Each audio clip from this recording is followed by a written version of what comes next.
Saints fans and whodats from all over the world. This is Kyle T. Mosley of the Saints News Network. I'm here with Bob Rose of the Bayou Blitz. What's going on, Bob? Evening to you, Kyle. Evening to you, all you listeners and viewers. Thrilled to be joining you on a beautiful, I think it's a Wednesday evening, but I know it's a beautiful evening with a summer feel to it. When you have a summer feel, you don't care what day of the week it is, but I hope everyone is doing really well out there tonight. Yeah, well, we got some showers in our area. Louisiana's being hit pretty hard as well. So you guys stay safe, especially Baton Rouge and Lake Charles. Well, we got a special guest with us joining the Bayou Blitz broadcast.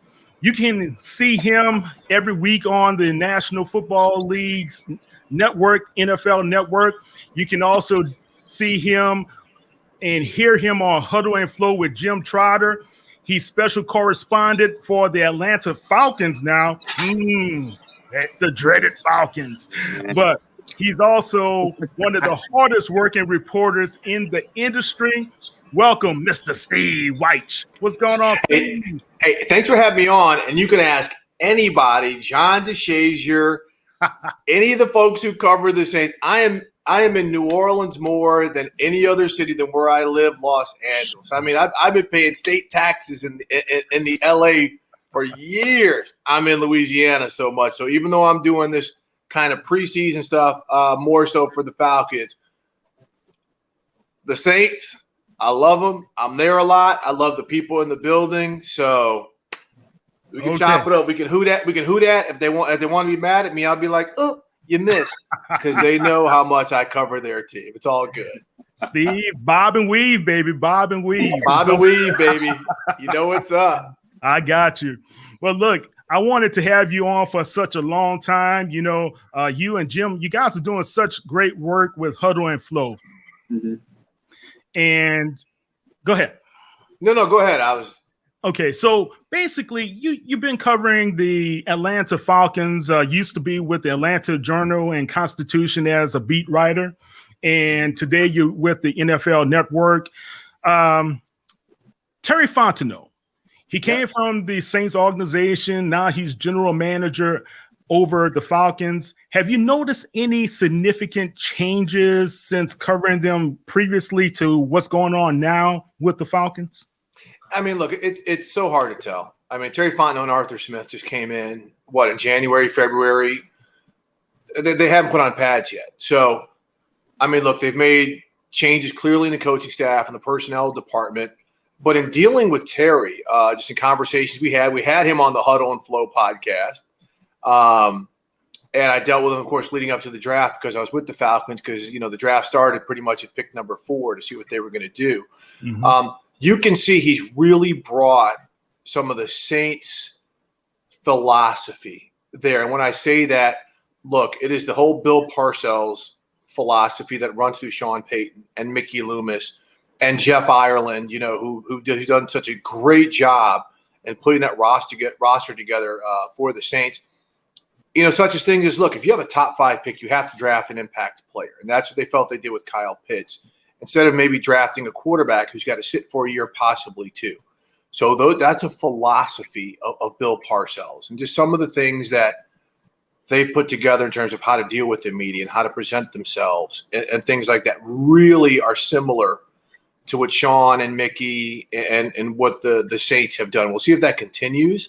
But Terry's been absolutely great, very helpful, as has Arthur Smith. But those are pretty much the changes you can see so far.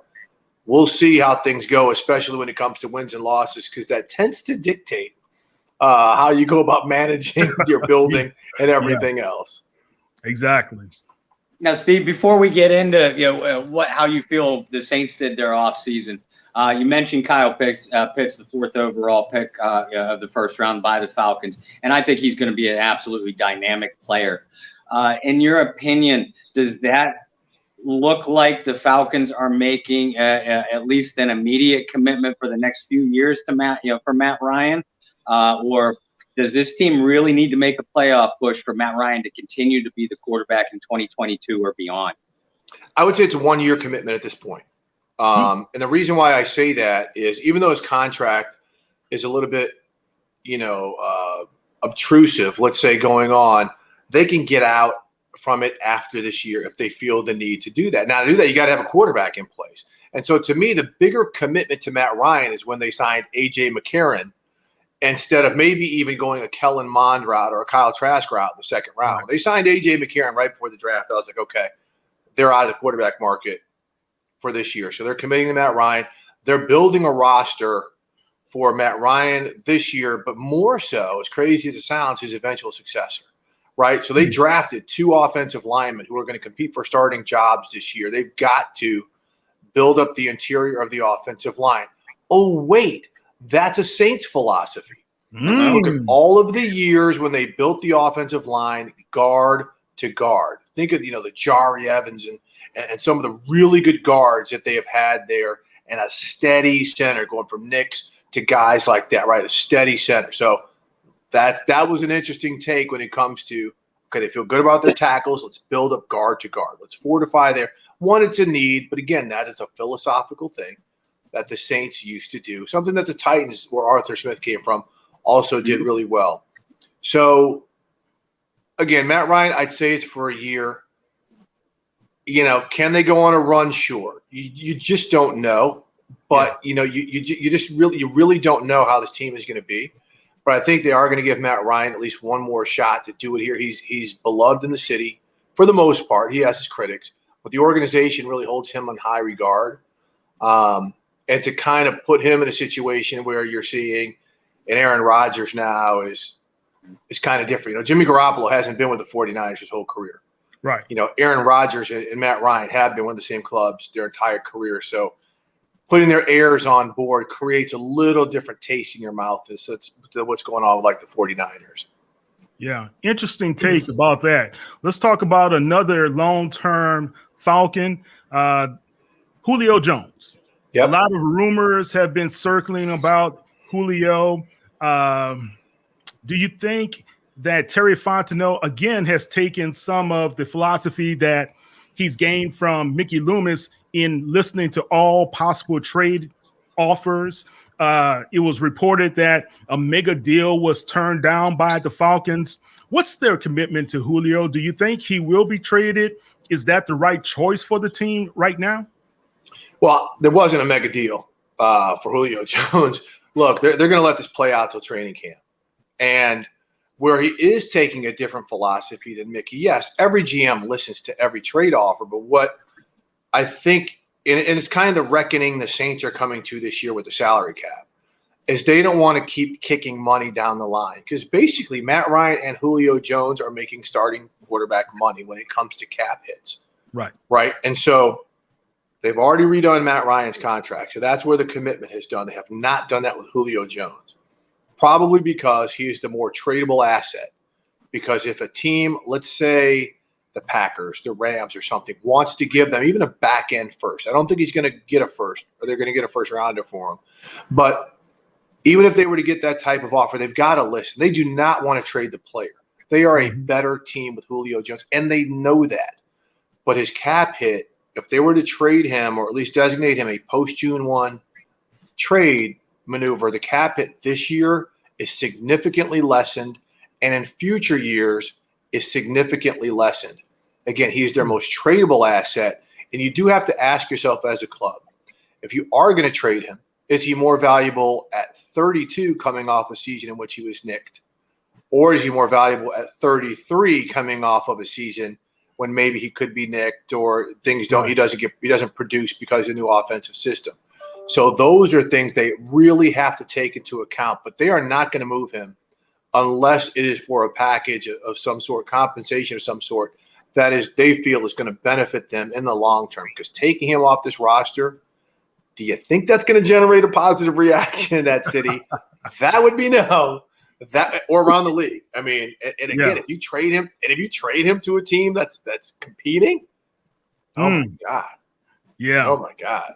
It's going to be one of those disasters, as old friend Terrence Moore would say. It's just absurd what the Falcons would do. But I'm gonna tell you this, man. Looking at the roster, you guys the Falcons have some really good talent, Ridley, and they picked up some good offensive talent. And I think when you look at the Saints, they have claimed the NFC South 4 straight seasons. Of course, we know Tom Brady's in the fold, right, for the NFC South. Do you think it's still one of those battles between just the Bucks, Falcons, and Saints, or can Carolina with Darnold jump up into the mix? What's your thoughts? Yeah, I think Carolina might be more problematic than Atlanta this year. But you never know. I mean, part of it is Carolina's defense was so young last year. Remember, they drafted, I think their entire draft was defensive players. They really counted on those players to develop. And they did as the season progressed. They just weren't making plays offensively as games got close. They were in so many games they couldn't close. Right. So therefore, they go out and get Darnold. They make some moves to fortify. I mean, they look really good on paper. And plus, you're getting Christian McCaffrey back. If he stays healthy, that changes things. Mm-hmm. So Carolina should not be discounted in any of this conversation. And, of course, when it comes down to the Saints, it's can Jameis Winston really develop? I mean, Taysom Hill, if he's the guy, I was sure they would prefer it to be Jameis because Taysom gives you so many other options with that kind of tight end receiver, running back, special teams guy that's a really hard matchup. So if Jameis can figure it out, and he was on the Huddle and Flow podcast with Jim Trotter and I, and he said something interesting I'd never heard. He's like, I've always been coached to believe that football is a results-based business. Right. But in New Orleans, it is a process-based business. And what they coach you down there is if you execute the process properly, the results come. And so he said he never thought of that. And he pointed to a drive they had against the Raiders, and they were down 2 scores. Mm-hmm. And Drew Brees is dinking and dunking. They're moving down the field, but like, hey, why aren't they taking shots? Because Jameis said, hey, you always got to go for it in situations like this. And Drew was like, no, you saw we just scored here. Again, you do it the right way. You get points on the board. You figure out a way, and the process gives you the results. It may not always be immediate, but you're not turning the ball over, and you're giving your team an opportunity to win. That's all you can ask for when you execute the process. Now, will Jameis – Will that happen for him? We'll see. Maybe he goes back to the muscle memory and tries to play hero ball. Sean's not going to tolerate that. But at the same time, Sean has told me the stuff they saw to Jameis in practice, there's a whole lot of, ooh, okay, all right. So I think Sean's excited for the opportunity to coach up Jameis Winston and do some different things with this offense. And I was going to ask you about that. First, I'll jump back to what you had said about Matt Ryan and the team that Terry Fontenot and crew is building around not only Ryan for the present, but his eventual successor. Kyle and I have said for what feels like forever now that whoever would be the successor to Drew Brees is stepping into a very, very talented team. Yeah. Now that successor looks to be Jameis Winston. Based off what you've seen, based off what you've heard out of Saints camp, do you expect New Orleans to be one of the more prolific offenses in the NFL again this season? It all depends if Jameis doesn't turn the ball over. I mean, that is 100% the dictating factor of their offense. If he doesn't turn the ball over and they keep possessions, Jameis is going to light it up. Sean Payton, hey, man, I've watched Sean Payton for years. I've had conversations with him. He does things to defenses that keeps constant pressure on them, whether it's the repeated changing of personnel packages, different things in the passing game, the run game people don't talk about enough. He keeps them off balance constantly, especially, again, with the personnel packages. He changes them every play. And that is really putting a team in conflict. And if they don't have the personnel to match up, or if they're playing from behind and are trying to do some things, then it's kind of got you. But what people constantly overlook about the Saints, and it drives me crazy, their defense is pretty darn good. Oh, yeah. And it gets overlooked a lot. Okay, Cam Jordan does his thing. If they could ever get Marcus Davenport up to speed, we'll see. That's why they went out and drafted another defensive end, because Marcus Davenport hadn't stayed on the field consistently. But if they continue to take the ball away, that's going to be hugely important, because if Jameis does throw a yank or puts it on the ground, if they can get it back, okay, that levels the playing field. And the Saints are big at doing that. I've covered too many games where they commit a miscue, but then they force the other team into a miscue. Okay, you're back to square one. And then that's where Sean Payton does his thing. And so, again, the defense, and Dennis Allen does not get enough credit for how good the Saints have been able to be over the stretch where they have pretty much owned the NFC South. Yeah, I agree. I agree totally. All right, let's talk a little bit about Mr. Tampa Bay himself. Your feelings about the old geezer down there. He brought in another Super Bowl championship. A lot of comparisons. And I just want to get your analysis, right, from a national point of view. Jameis Winston leaves. Tom comes in. They change the offensive line, give him more protection, more weapons. Do you think it's fair for people to say, well, Jameis was a bad player with Tampa and Tom was just, he's great. The Super Bowl rings speak for themselves, right? But do you think that's a fair analysis against Jameis? I've never heard anyone say Jameis is a bad player in Tampa. I've heard them say he's a turnover machine, which you can't argue with. You don't throw for 5,000 yards and be a scrub. Mm-hmm. Right? But then you throw for 30 yanks, and then you can throw that scrub word in there, and that's what he did. Right? Exactly. So you can't have it both ways. But Jameis is not a bad player. He's incredibly talented. Mm-hmm. He's just got to stop playing hero ball. And that's one thing that you do in Bruce Arians' offense. They play hero ball. No risk it, no biscuit, right? Mm-hmm. Sean Payton's not a no risk it, no biscuit guy. He's like, I'm going to scheme you to the point where you can't figure out if we're risking it, and you definitely don't have the recipe for the biscuit. So, that's where the philosophies could really help Jameis Winston. But by no means, it's very fair to say that Tom Brady did a better job than Jameis because he didn't turn it over. Mm-hmm. But the Bucs offense also found its balance. But once again, the back eight, the back nine, that Buccaneer season last year, Brady was great. That defense was on point. Yeah, they won that Super Bowl because the secondary was excellent, the pressure they devised up front, and Devin White and Levante David. Yes. I mean, they are stacked at all three levels. So, again, for as much love as Tom Brady has deservedly earned, that defense is the reason why they got to and won the Super Bowl. I agree. Thank you. Bob? Well, yeah, and I'd like to stay on the defensive side of the ball and go back to New Orleans for a second. I think they have as much defensive talent as anybody, so I couldn't agree with what you said more. But does the cornerback position for the Saints concern you? They lost Janoris Jenkins. They added Paulson Adebo in the draft, who I think could be a stud, but that's always risky with a rookie cornerback, especially against the receivers of the NFC South. Do you see cornerback or any other spot on that Saints defense being a glaring weakness that can hold them back? Well, corner, and then they've had a revolving door at linebackers besides DeMario Davis. They have managed to kind of patchwork it up with some of the inside guys. Just think about Anzalone and Manti Te'o and all those guys who've kind of rolled through.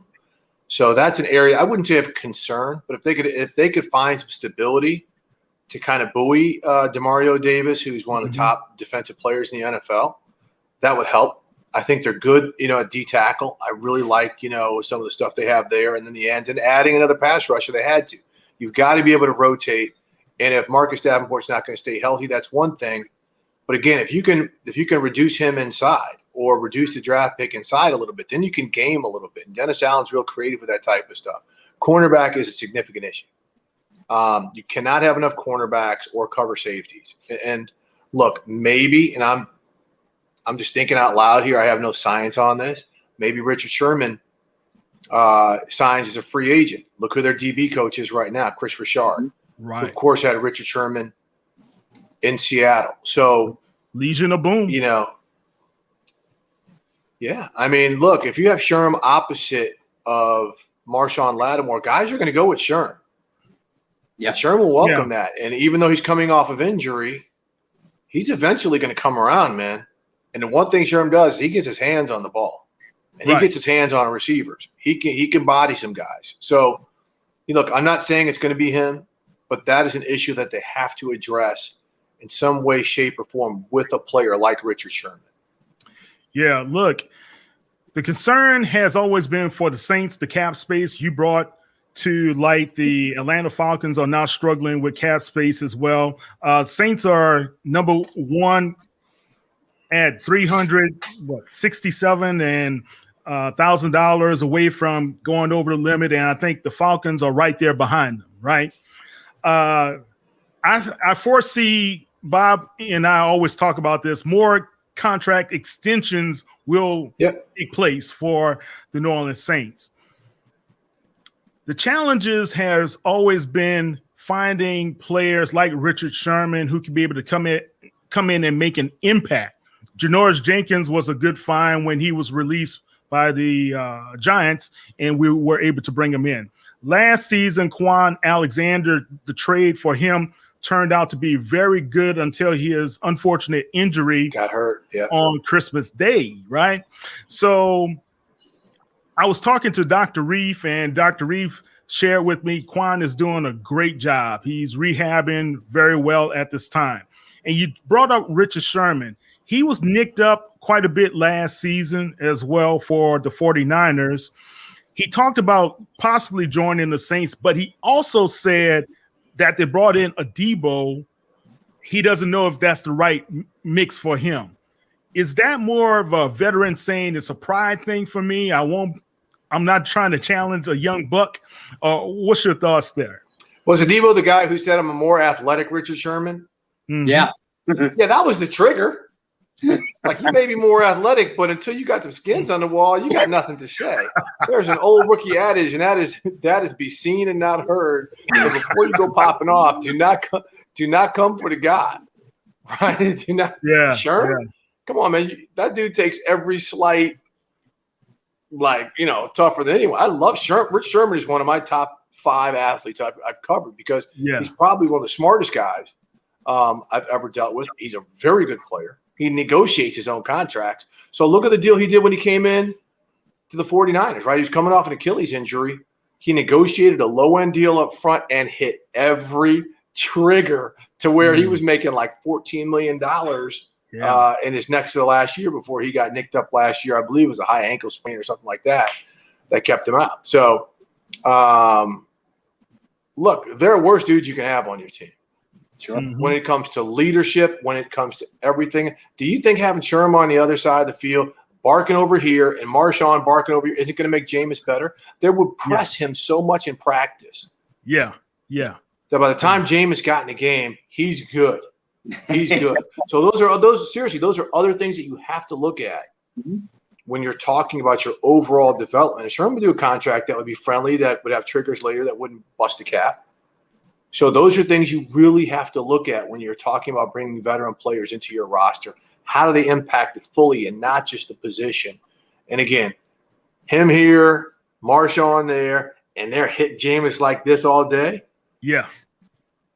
Well, they're going to be talking a whole lot of this, Jameis, and then what's going to happen to Jameis? Is he going to crumble in practice, or is he going to be good to go?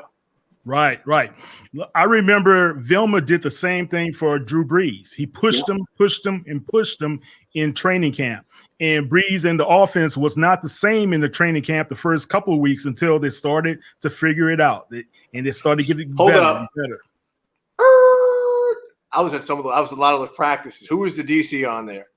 Greg Williams, right? Greg Williams, correct. Bro, those were the most violent practices.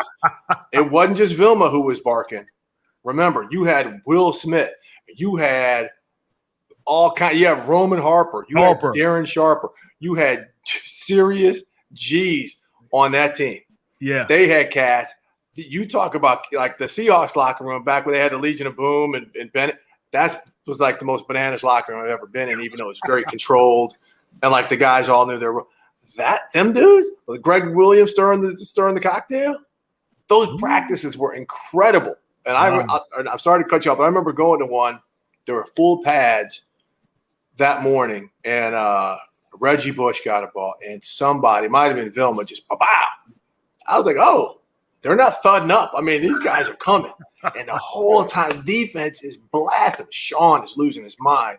I was like, it's going to take 10 minutes into the afternoon practice before these guys are scrapping because Sean is getting ready to tear them up, and they're meeting the offense. Sure enough, they were in the shed that afternoon. They were probably just in shoulder pads and shorts. Wow. 10 minutes later, they were dealing. So the impact was felt. That was the competition that they had back. That team was loaded, man. That's when you had Shockey and Drew and Pierre Thomas and Stinchcomb. Yeah, he's right. Stinchcomb. All of these guys who were prideful guys, and that's how you build a roster where they're going to challenge your pride. The other side's going to challenge your pride, and you become so tight. And the way that they are able to have such a tight knit roster year after year, again, goes to what Mickey and Terry Fontenot and Kai and Sean and what those guys are doing on the coaching staff and the personnel department. They really got a great formula. Awesome. Good stuff. You talked about how Sean Payton's, some of Sean Payton's better teams had that gutty leadership on both sides of the football. So back to the Falcons, we know that they're loaded on offense. There looks like they're making a serious move to give Matt Ryan some protection up front finally. But other than Deion Jones, defensively, do you see any playmakers on that Falcons defense that's going to take that unit and help bolster the whole team to the next level? Tough call. I do think Terrell, the cornerback, the rookie out of Clemson, he had a much better year than he gets credit for. He's a big corner. I thought he played really well last year. I don't know if he's a leader guy. I just don't know him. We didn't get to know any of the rookies really on any team because of the distance. But I think he's a really good player. Of course, Grady Jarrett. I mean, he's a stud. And think about it now, Dean Pease is defensive coordinator there, right? So he's coming in. He's going to be running an odd front. He's running a 34 front. Now, the front business gets overblown nowadays because you're nickel and dime 70% of the time. But who was a really good player who had the same type of physical specs for Dean Pease in Tennessee? Jarrell Casey, right? About 6 feet tall, squatty body, fire hydrant dude. Right. And we know that Jarrell Casey was a monster. And we know Grady Jarrett is a monster. Now he can scheme him to maybe do some of the things that Casey used to do. You got to have people next to him who can do it. Right. I mean, you got to have. I mean, their edge. Who's rushing? The passer for them. I mean, that's something they're going to have to scheme because they don't have a lot of one-on-one beaters who can do it, and that's an issue. I mean, those dudes don't grow on trees. Everyone knocks teams for not having those guys who can win one-on-one battles. That's those guys are hard to find. So Dean Pease is going to have to scheme those guys up, and when you have to do that, you got to have good cover players. And that's why some of those guys in the secondary are really going to be on the spot to kind of hold up a little bit longer while those schemes up front can put pressure on the QB. Good stuff. We are with Steve Wyche of the NFL Network. All right, Steve, before we let you go, man, and I do appreciate you being with me, and Bob, let's talk about HBCUs, right? The experience. Like I said earlier, you came from the second best HBCU on the planet, Morehouse, of course, being the first. I see you agreeing with me. Thank you very much. But seriously, I mean, the envy is always so real. I mean, it's just like no envy. We wanted to go to Howard so bad. Oh no, we wanted to go there so bad. No. In some way, shape, or form. When's the last time Morehouse has been called out in a rap song? Oh yeah, you got to think about it, don't you? Yeah. Yeah. Now, being called out is a bad thing, right? I don't know, but I know when Notorious Big talked about Howard Homecoming, that was like the anthem party throw up right there. Drake, everybody talking about Howard's homecoming. When's the last time we talking about Morehouse's homecoming? Well, let's talk about. Go ahead and claim Spike Lee and Samuel Jackson. Yeah, let's talk about sports. Yeah, of course, Spike Lee. We talk about Edwin Moses. Talk about Sam L. Jackson. Yeah, we got some impressive guys as well. But you guys Martin Luther King is a fire starter as well. I think Dr. King and Julian Bond, they count for something, right? You might want to add that to the resume. Well, but seriously, man, you and I went to we graduated at the same time, 89, and you guys had some very impressive teams. I know you used to be a quarterback before. The HBCUs have been getting a lot of, I would say, notoriety or interest regained interest by networks and everything else, right? I had an opportunity to interview Doug Williams as well as James Shaq Harris. Great interview with those guys. And I know you work with them on the Black College Hall of Fame. Yep. Let me see right here. Here we go. Black College Hall of Fame. We got our enshrinement ceremony coming up next month. Wow, awesome. So do you think the renewed interest had a lot to do with Coach Prime, we know as Deion Sanders, the Hall of Famer, but also do you think it had a lot to do with some of the social changes that had occurred even through COVID-19? I think it's a pocket of everything. Deion and his celebrity and going to Jackson State helped. I mean, he can tell kids, hey, look, I got deals at Nike. I've got ties to the NFL. I know people who can make you better. I can make you better. Come play here. And you see he's getting 3 and 4. You know, he had a Georgia decommit. Yeah. Got his son to come over from FAU. So he's getting players there. But overall, there's been a renaissance of HBCUs academically and athletically. Like we saw McCord Maker, one of the top college basketball prospects, go to Howard. I think Master P's son is going to Mississippi Valley. I don't know. Somebody's son's going to Mississippi Valley. I'm not sure.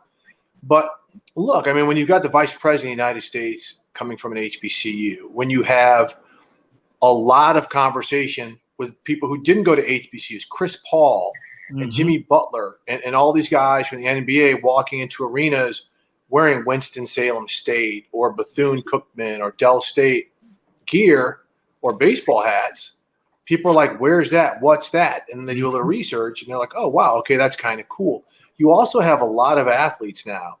And this is where COVID became interesting, when people were getting their degrees online, saying, you know what, why don't I finish my degree online at an HBCU or go get a master's degree online from an HBCU? So now there's this pipeline here. Now, you know, and then you're seeing these students online saying, hey, I got accepted by 15 universities, including 5 Ivy Leaguers and then schools like Cornell, or sorry, like Stanford, Georgetown, but I decided to go to Morehouse, or I decided to go, you know, to Howard or something like that. So that's creating more awareness. Like I grew up in Missouri, right? My first years of college, I went to University of Missouri.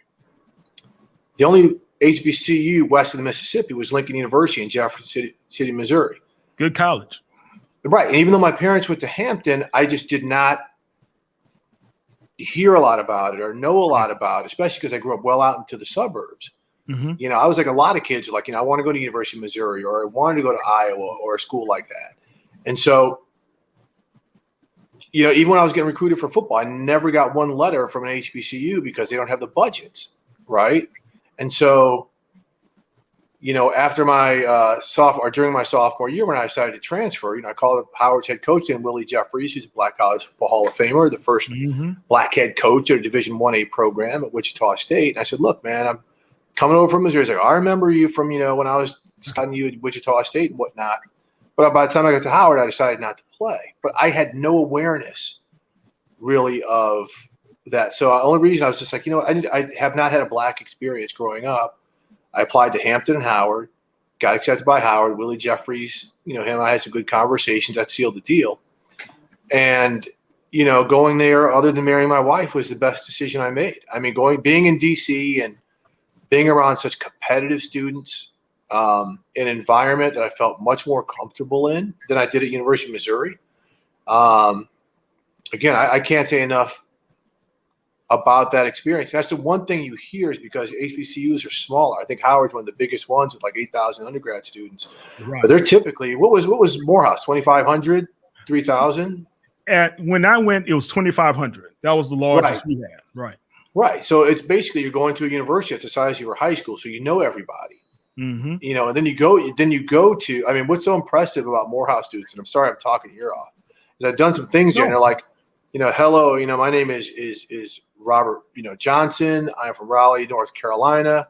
I'm a second-year student, and my major is this. Like everyone you talk to greets you like that. So there is a certain type of awareness that is heightened, that when you first meet somebody, they're already letting you know something about them. And that's going to be impressive all through life. And these are certain things that you learn, that you don't necessarily learn at a bigger institution because you're going to a psychology class with 485 students in it. Yeah. Steve, I always told my son and people who ask me, why did I decide to attend Morehouse? So my dad went to Southern, my uncles went to Grambling, my mom and my grandmother graduated from Dillard University. HBCU was in my blood. I decided I'm not staying in Louisiana. I'm getting out. Right. And the intangibles was the main thing that got me and really sticks with me to this day. Being able to know the friendships that I formed then, I still have until this day. Right. My closest friends, people who I trust, the allies that I'm able to have in business as well. So, and we learned so much from having people like Julian Bond. I remember meeting him and talking with him. Jesse Jackson, Coretta Scott King. I handed my voter registration card into her. So those are things that most kids are not able to get at larger institutions, right? So it brings me to this point. What Doug and James Shaq Harris is doing right now, they're having the HBCU Legacy Bowl in New Orleans. Yep. And it's a great event. Now the NFL is really helping them out. You've had some major sponsors like Patrick Mahomes is putting up some money to help out. You have some other corporate sponsorships going on as well. One thing Doug was stressing, James was stressing to me, he said, Kyle, we've got to start helping ourselves. And instead of relying on everyone else, start helping ourselves. What do you think about that? Because I know the NFL and Troy Vincent is really doing a great job. And I saw the promo you had earlier this morning that came out. What's your thoughts about helping ourselves? Yeah, when it comes to like the HBCU Legacy Bowl, it's a prime example. It's the brainchild of the organizers of the Black College Football Hall of Fame. And it stems from, look, last couple of years, there's maybe been one or two players from HBCUs invited to the Combine. Right. One or two invited to the Senior Bowl. We saw no players from HBCUs drafted this year. One, I think, in each of the previous 2 years. And this is after, Tariq Cohen and Darius Leonard, Javon Hargrave, guys who've been drafted and have gone and done very well. Teron Armstead. And Teron Armstead, right. He's from a ways back, but Teron Armstead from Arkansas Pine Bluff. Am I correct? He's an Arkansas Pine Bluff guy. Yeah. So it's, we said, look, let's do this because I'm part of the people who kind of brainstormed to putting this together. Let's do this if we can the week after the Super Bowl because it's the only football still left. Right, you will have had collegiate-wise the East-West Shrine Game and the Senior Bowl prior to the Super Bowl. Mm-hmm. Super Bowl happens. Now you have this. So we're going to have up to 100 draft-eligible players from HBCUs at Tulane University. And it's going to be kind of the Senior Bowl format where they're going to practice for 4 days for all the scouts to come by and see them and evaluate them. There's going to be an actual game that Saturday. Tulane has rolled out the red carpet for us facility-wise. I mean, it could not be a better setup for people to come in and have access to these players. The players that get there are going to be treated, enormously well. The Hyatt Regency has come on as the host hotel sponsorship. Okay. So, these guys are going to be treated incredibly well. But what it does, though, guys, is it no longer gives NFL teams, CFL teams, XFL teams, not the XFL is back, an excuse not to find talent. Right? Okay, so your guy couldn't get down to Prairie View because he had to get to Houston and he had to get to Rice and he had to get to – so he's just going to watch the film. No, this is going to give you an opportunity to come to a city that everybody wants to visit, especially that time of year before it gets hot and starts raining. You can come get the eyeball test on these guys, see them against good competition, and decide if you want to draft them or not. There's no more excuses, right? We've heard every excuse there's possible. Oh, it's COVID. They played spring ball. We got it, right? We got it. But now you can see these guys who a lot of them did not have a spring season last year or a fall season this year. So you might have a kid who was a redshirt freshman last spring who all of a sudden has gone from a 210 outside linebacker to a 240-pound outside linebacker who's now draft eligible, who's out here getting it done. So again, that's the opportunity. Besides a lot of other things going on, they're going to be coached by coaches from HBCUs, trainers from HBCUs, a lot of the operations people from HBCUs. So therefore, they're going to be able to network with these NFL scouts and people like that to say, hey, look, I'm interested in coming into analytics or doing something like that. So this is also a networking pipeline. It's not just for the players. It's for everybody involved to try to matriculate into a league or into leagues that say they need to do better. No excuses. If you need to do better, the steak, the potatoes, the dessert, and the sweet tea is on the tray in front of you. Select one of them. You don't have to eat it all, but it's there in front of you. Yeah. No excuses not to partake. Yeah. Yeah. I love it. I can't wait. I want to be there. I know Bob wants to come to New Orleans anyway. So absolutely. It's a perfect example. You got the Super Bowl in LA. Okay, so everyone's going to want to be out here in LA, right? Yeah. And it's going to be off the chain. The stadium is incredible. So why not put a cherry on top and head on down to the 504? Get yourself some good grub, see some some good football, meet some good people, and be around some of the greatest people in the world down there in New Orleans. Yeah. It's going to be great, man. And I cannot wait at all. Bob, any last thoughts on your end? Hey, Steve, I think we kept you past your time. So I'm so happy that you joined. I've been such a fan of your work for a long, long time. I hope this isn't the last time we're going to have you on our little show. Because again, I'm still pretty young in the industry, but you're one of the people who I kind of model my work after. So thank you so much for everything that you do, and thank you for what you've added tonight. I mean, you opened my eyes about a couple things. Even our friends up in Atlanta, to watch out for. So thank you for that. Well, absolutely. And one thing, Bob, I want to make clear, even though you didn't go to an HBCU, you are always welcome to come to Howard's homecoming, because Morehouse's homecoming is not it. And you cannot tell me any different, Kyle. Come to Howard's homecoming. It is Speaking of haterade, there we go. And the envy is great.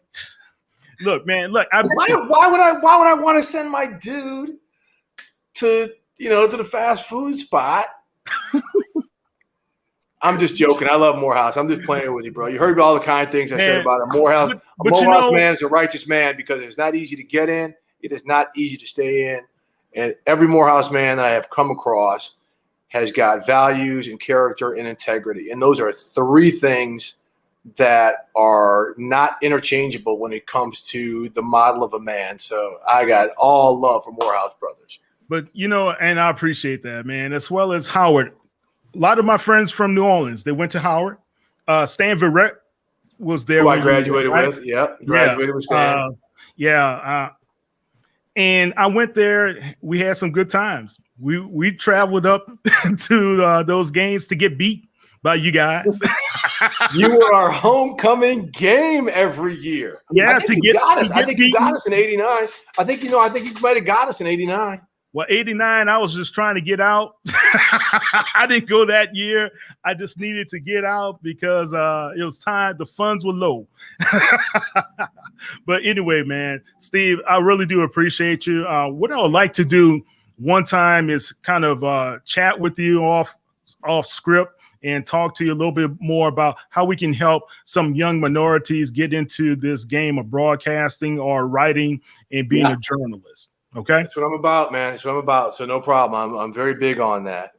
All right, guys, that's Mr. Steve Wyche from the NFL Network. Thank you so much, Steve. We appreciate you. Thanks for having me on, guys. Appreciate it. Hey, you're family now. You can't get rid of us. Well, then you better invite me back. All right.